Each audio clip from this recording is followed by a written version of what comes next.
everyone. Welcome to another episode of Cosmic Conversations. I am your hostess, Marla Martinson, and I am so excited today to talk to the author of Home at Last, A Journey Toward Higher Consciousness, Sarada Chiruvolu. Hey, Sarada.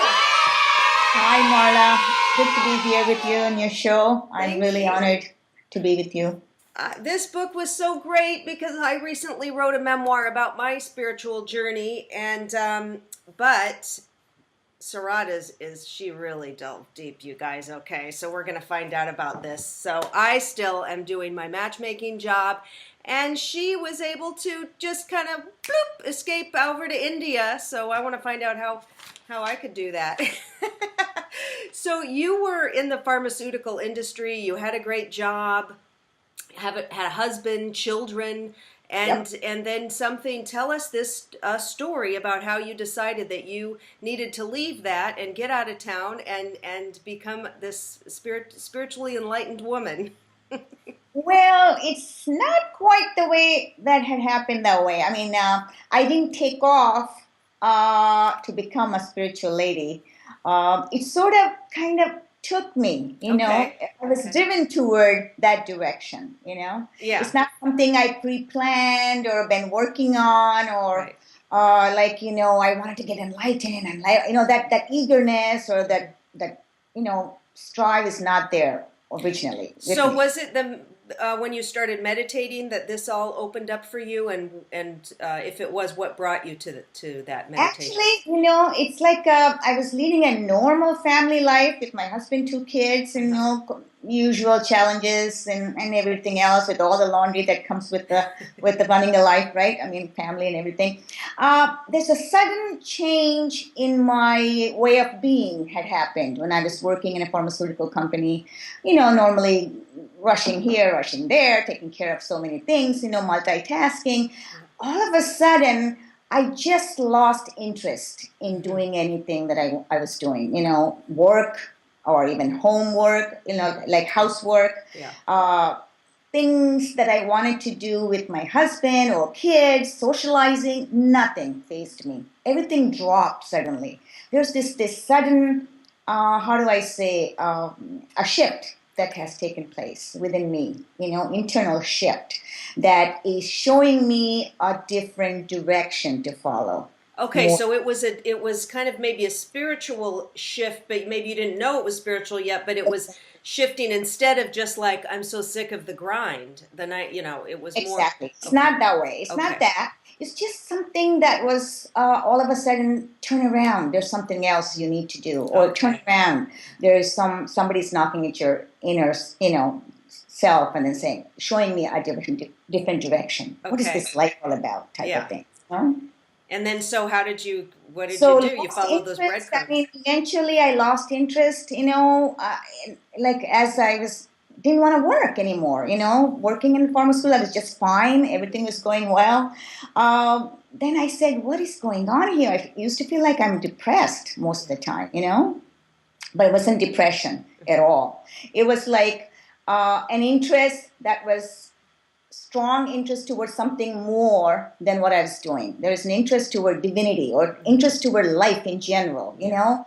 What is this all about? Why are we here? Type of questions start coming in my head, you know?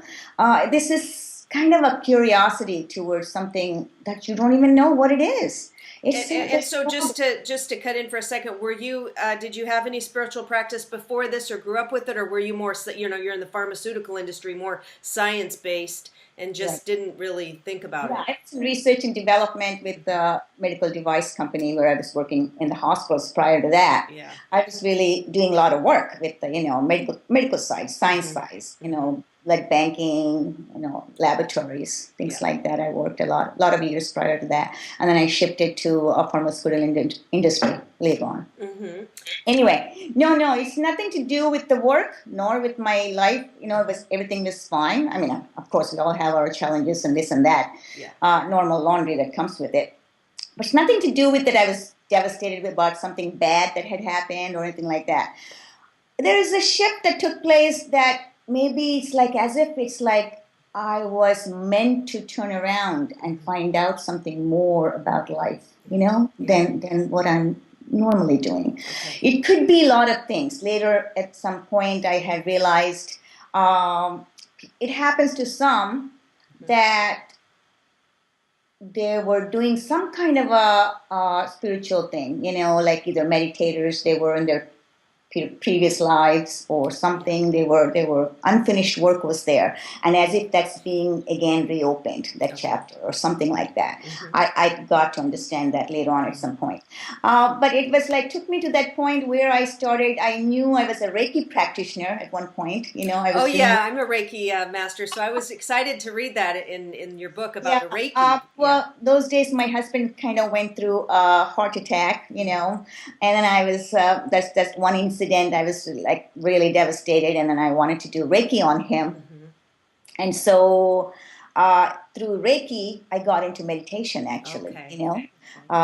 Reiki practicing made me get into that quietude and wanted to find out more, what happens when I'm quiet. One thing led to another and started meditating without any kind of a teacher, without any kind of anybody, showing me how to meditate. Or until then, I was not practicing any spiritual things. I wasn't a meditator. I wasn't into anything at all. I didn't even know what enlightenment was, the term enlightenment was until then. It was like normal life, I wasn't a spiritual person to begin with. I wasn't worried about any of those things. I mean, I used to believe there's a higher power, always that directs our life in general, So I wasn't practicing anything per se. So it was the strangest thing that kind of took me to a turning point in my life. Latter part of my adult life, my kids were grown up already and they're out of the house pretty much in their college working already, just me and my husband. So this is what happened. And that tell us about the meditation, because that's what so many people have a problem just carving out the time or forgetting to do it, or once we're sitting there on the chair or the cushion, being able to stop our mind. So how did you just start with a couple of minutes? I mean, were you able to stop that chatter? What's your suggestion for people? First of all, how it happened to me, I'll give you a little bit. Initially, sitting quietly, really, I used to love it. Just kind of like 5 minutes, 10 minutes, because of Reiki, I used to, that practice of Reiki and everything, I used to like that, that energy passing through my hands and that tingling sensation and how I was able to heal other people with that energy, all these curiosity and wondering about what life is all about made me sit quietly every day, just contemplating on that, So one thing led to another, and I started meditating without even knowing I'm meditating, actually, So that's when I thought meditation taught me how to meditate, actually. I wasn't practicing to learn meditation. That quietude all of a sudden took me into, deeper and deeper way of being in the meditative state, So I was doing really good by itself in course of time. Of course, not right away. Yes, I did have disturbances initially or thoughts coming, but my thoughts were not that much, They weren't bombarding me that I couldn't sit still. They were pretty much calm, and I was surprised the fact I was able to sit quietly and still yet have an impact, that I was really meditating, and that serenity, I just used to love it, And in general, I understand people have hard time with thoughts and restlessness and agitation when they're trying to make it. I feel strongly that it's kind of like meditation is not for everybody right away, unless you really are 100% interested in knowing about it. Yeah. And then also you practice it sincerely, that your intent has to be strong, that you want to meditate. Otherwise, it won't really come easily right away. Yeah. And then you loved it so much, you started doing it for long periods of time. I loved it so much that I started doing it half an hour, 15 minutes to half an hour to an hour later on, months after months, it went on for so long after a while. And I used to love it, the fact that I could feel my energy also at those days. And then I knew my inner energy, Kundalini, had awakened too. Okay. And that's the reason for that shift had taken place. Okay, you know? this is I'm very fascinated by this. So I feel a lot of the energy moving through me. I'm a Reiki master, so I've got the tingling. I feel energy in the feet, the Right. legs, but this Kundalini, now when you know this happens, this really comes from the base of the spine on up, right? And does that slowly start, or some people just have it, or how did it happen for you, where that you knew it was that Kundalini? Mine was slowly started. Mine actually was opened. Kundalini was awakened when I found that, how do you say, the shift had taken place I told you about, the transformational shift. Yeah. That's when I lost a lot of interest, and I said I felt like I was depressed. And you quit your job. You quit that. Yeah, so, right. I think the Kundalini was awakened already. Okay. Those are the symptoms people will have when you're ready to transformation should take place, when there's a transformational change is happening. Of course, the Kundalini energy, one has to meditate quite a bit to bring it up. Okay, that's the trick. Through all the chakras.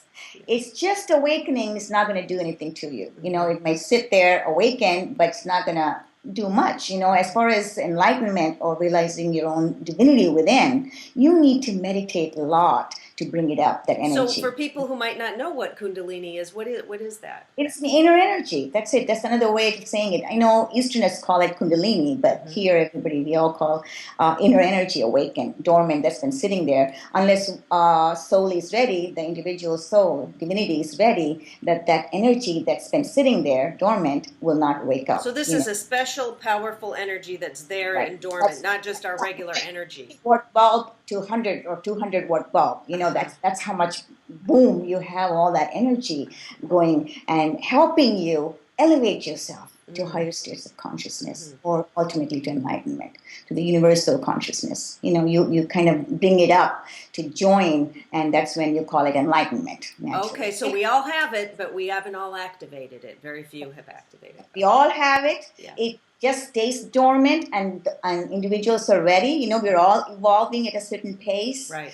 And when we get to transcend, or when we get that ability to transcend, one never knows. It depends a lot on individuals' way of life and being, what they're doing with themselves, what kind of choices they make, decisions they make, and what kind of a life they're leading in general. It all depends how we evolve, right? So speaking of that, then so you want to what about diet? Does that have anything to do with it, would you say?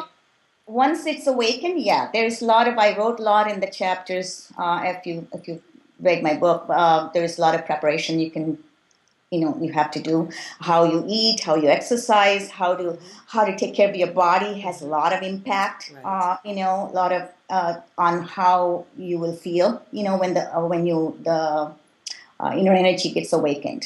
So it's a matter of digesting all that and trying to take care of the system first. Right. Because there's a lot of impact on your nervous system, your organs within, they're all kind of like messed out initially. Right. Because all this impact on this big amount of energy as opposed to normally day-to-day energy you deal with. So actually there's a lot of changes that do happen. And I did write a couple of them that had happened to me, which I managed, let's put it that way. There was a lot of issues that I had experienced as well. Well, something interesting I haven't been able to figure out. Maybe I don't drink alcohol too much, and I used to enjoy wine and beer, but now I can, for the past maybe year, if I just take a couple sips, immediately my lower back hurts. Have you ever heard of this? But perhaps your system is not accepting stimulants. It's not accepting it, but it's a very weird. No doctor can figure this out. Even they're like, I never heard of that. Changes. Each individual constitution has an impact. Different way of dealing with things. Like I used to eat everything. I was a non-vegetarian. I used to eat meat. I used to eat chicken. I used to eat everything. But once this transformation change has happened, I became vegetarian. I became totally not eating a lot of meat and stuff. Meat and stuff is nothing like religious purpose, but it's more like what is it that your system will accept and what your system will not accept. How do you conserve that energy to use it to to bring up your energy to unite with the universal consciousness. You need to save that energy rather than using the energy to on food and other things, because digestion with meat and everything takes a long time. It's a low vibrational food, and then exactly. the energy of that animal that was tortured and painful and stuff is carried in there. We bring it in. Yeah. It has a negative impact. Negative impact. System, right. So it's better to kind of like take it easy, and you can eat protein and everything in other sources. You don't need to have animal meat, protein. Yes, I agree. So I don't really, I used to look at it that way rather than seeing, well, gee, because of this religion I can't eat. It's nothing like that. It's what agrees with your system. You work with that. And then you talk about the golden sphere in your book. So now, this is so cool. So now you say every time you close your eyes, you see this golden sphere, and even in your daily life, you're like connected. And so tell us about this. I want to see that sphere. Well, you know what? When I say that, I see the sphere every time, or that when you get that experience of enlightenment or realizing your own divinity within, that's continuous after enlightenment. That consciousness you live with, So what is divinity? It's consciousness. It's energy, that universal energy is within you in the human body. You're functioning with that now. It's what you used to function before, no longer there, but it's like now it's like much higher awareness you live with, it's different from before. So you're like, either you're working, you're taking a shower, you're doing anything, all you do is quietly sit, and you'll see that, the sphere is there. It means sphere is that inner divinity, strong vibrational frequency that kind of like goes more on the Agna Chakra, third eye area. The third eye, right. It vibrates a lot. Okay. I can feel the vibrations of my inner chakras most of the time when I'm meditating. So I'm more so at the third eye area, So all I do is I'm resting sometimes. I can see the vision, the sphere. It's a bright orange encircled with the blue that I had explained before. Beautiful. And other people that you know who are enlightened, do they say the same thing, or do everybody might see something different? Maybe normally they should see that. I'm not sure if everybody's seeing that. Okay. They can probably see perhaps the blueness a bit, maybe not strong enough. Depends. I guess it varies from individual to individual. I'm not sure. I haven't talked to And since that, your third eye's open and you're seeing all this, can you hear other beings? Some people channel angels or channel other beings or spirits, or have you connected with, do you see any?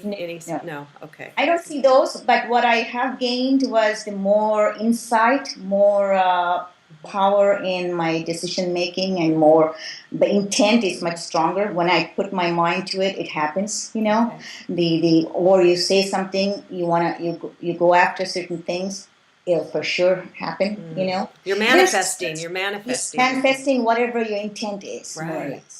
There's different things happen to different people, and then the psychic powers and things like that, they're just secondary as for enlightenment. You don't need not have necessarily that, but your capacity and your potential increases tremendously to do whatever you want with life. And that's why a lot of teachers and a lot of people out there want to get enlightened, self-realized. Why do they want to do that? Because they want the way of being enhances quite a bit, Our life gets enhanced to function well in this day and age, in this life, It's not just living with that limited amount of awareness and limited amount of consciousness. We have 100%, And how does your husband feel about this? Is he into, like, for instance, I'm into all this. My husband's like, he thinks I'm a loon, I'm crazy. But so... and I think I'm in the same boat a little bit. Okay. Because, we're all moving around in our journey, Right. Cannot emphasize one individual's way of being to another, though we're husband and wife or family members, whatever. They're all moving in a direction, in their own pace. Yes. Life is a journey. Who gets that ability at what time? one never knows.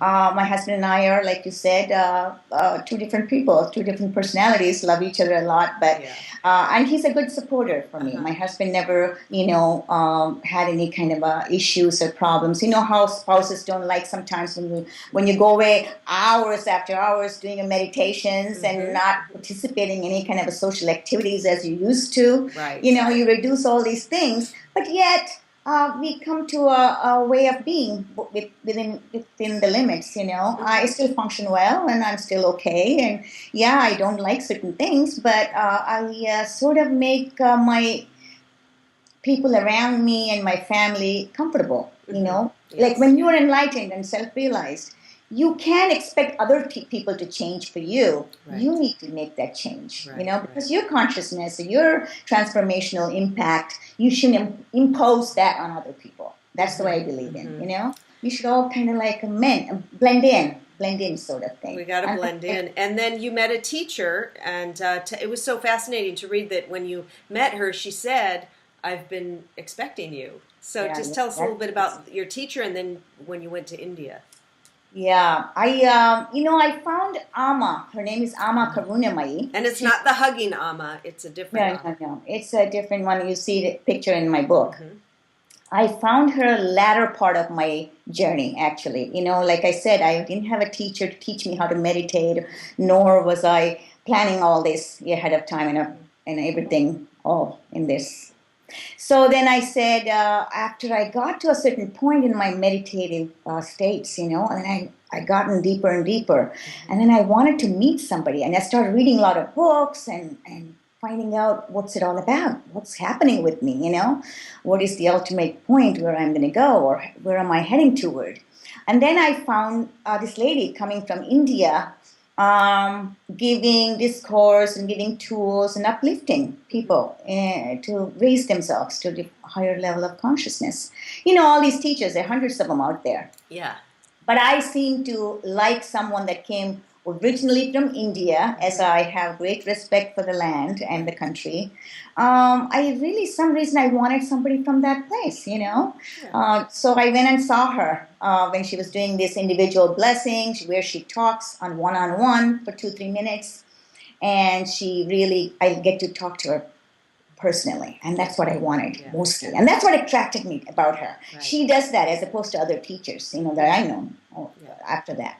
So I went there, and the first thing she would say with a nice smile, what took you so long, And I was stunned when she said that. What was she talking about? And then everything, I was waiting for you, she said with a smile. And then I said, yeah. And then I had to write in a card of what is the question I had for her, And then I said, I'm neither here nor there. I'm in the middle.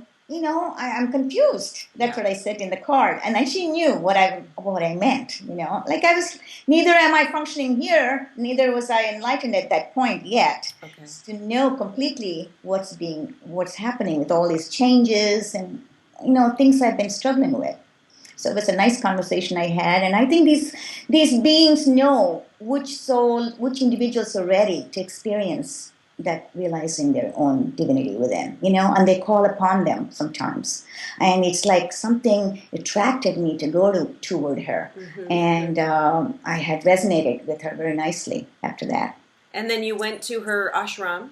Right. I went to India because she told me there's something that you haven't finished in your previous life. You need to continue that by doing a lot more meditation, lifting yourself up to reach that universal consciousness. That's what she said. So then that's why you continue. That's when I understood. This is what's all about, and I have to meditate a lot more. More hours, more in a seclusion places, not like home atmosphere. So I started doing retreats at that point on, going to these serene places, which I mentioned in my book. A lot of places I've been visiting and meditating in those places. Some of the environments are more conducive for meditation. They lift you up. The energy over there, it's sort of brings your meditative state much faster to that tranquility. Yeah, the vibration of the place. Yeah, when I do it here at home in my office, I mean, there's maybe a fire truck going by, or it's something, garbage Right. truck, or the phone. I mean, it's hard. I'm thinking I need earplugs or something. I don't know. It's kind of. Or you have to worry about, I got to do this or I got to do that, all the time worrying about. That's what I said to people. When you want to meditate, don't think about what you need to do, what's pending out there. Don't think about what you have done before. Yes. Forget about the past and the future. Just sit still, Don't worry about all these things. Get everything done before. You say that in your book. Get all your tasks done, your to-do list done first, so you're not thinking, I've got to make that call, I've got to do. I got to go do that, or I'll pick up my kid at the school. Right. All these things, if you're going to have, you're not going to be able to meditate. Exactly. But that's how it went, my encounter with my teacher. And then how long did you stay in India the first time? That's when I went first time to India after so many years. I mean, once I grew up here in U.S., Yeah, and you're from India. What part of India are you from originally? South of India. My whole family's here. Yeah. And so I didn't really go back, especially going back to India just to do my spiritual work is what made me go back to that country, actually. 10 years ago, I started doing that. I went back to India once this happened. 3 consecutive meditation retreats I took from her in her ashram in India, south of India. She has a beautiful ashram. Yeah, there's the pictures in here. They're beautiful. So serene and such a great place to meditate, in the middle of forest and the mountains. It's just great. And can anyone go there if they want to go? Anybody can go there. And she runs retreats every year. I mean, now I just stopped going every year, but I still visit her. I love her so much, and such a gratitude toward her. And she gives a lot of good tools, and these teachers have a way of lifting you up, kind of like cleaning your path, so you can meditate better and lift yourself faster. They don't give you enlightenment or realizing your own true nature. We've got to do that ourselves, but we have to do ourselves. But they give you how to do, let's per se, when to do, how to do, what to use, what kind of tools, like those breathing exercises you have to do to get better vital the pranayama. Exactly. That gives you more vital energy to calm your thoughts, calm yourself, so you can lift yourself better. And I understand. So at this point, how long every day do you meditate? Tell us your routine. Oh, those days I used to meditate 2-3 hours. But what about now? Now I don't as much. Now I'm always in that consciousness. Remember, the divinity is continuous. Yes. Once that happens, after the self-realization, you stay with that consciousness. It's a matter of integrating all that in your living. So then you don't need to sit there like that. You don't have to sit in a particular time or place and meditate. That kind of thing goes away. You are always meditating, but I love meditating still. It becomes part of your life, Right. It's like you eating dinner and sleeping. You sit there and in that absolute and that quietude. And your home is that, actually. That's why I call my book Home at Last. Your main home is your meditative state, your natural way of being, And you would love to be one there. That kind of puts you in a mindset where you'll function better in this daily life, So I now do one, let's say, right after I wake up, an hour in the morning, an hour in the night before I sleep. And what about caffeine and coffee? People want to wake up with that. Now, do you feel that that's good to cut out because it gets the system too agitated, or what do you feel about it? It doesn't matter. I mean, individual. It's individual practice. And something, once you have that experience of realization and also you're continuously there, then conscious, nothing really bothers you anymore. Okay. Nothing really has an impact on your system. You're in control. You have much more control over your system, how your energy is moving and how you're able to handle anything. And your insight will tell you what's right, what's not for your system. Yeah. And you go with it, It's sort of like kind of move with what your inner self wants. Your inner self is your divinity, actually. So what its divine requirements are, it tells you, More or less, you're the container. Right. We're just form. So I want to end with the big question. You write about it in your book, the fear of death.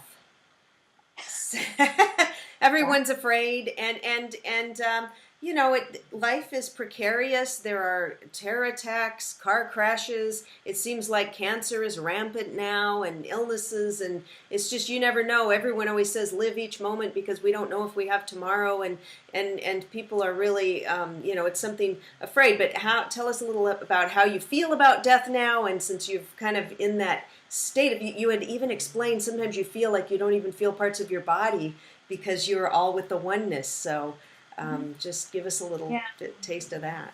You know, I wrote one chapter in my book about that. The reason I wrote that was it's so surprising that once you go through the realization what death really is. You know, death is nothing but that absolute, being in that absolute silence, that stillness, um, we're all energy. The fact we know that we're all energy, you know, we're part of the universal energy.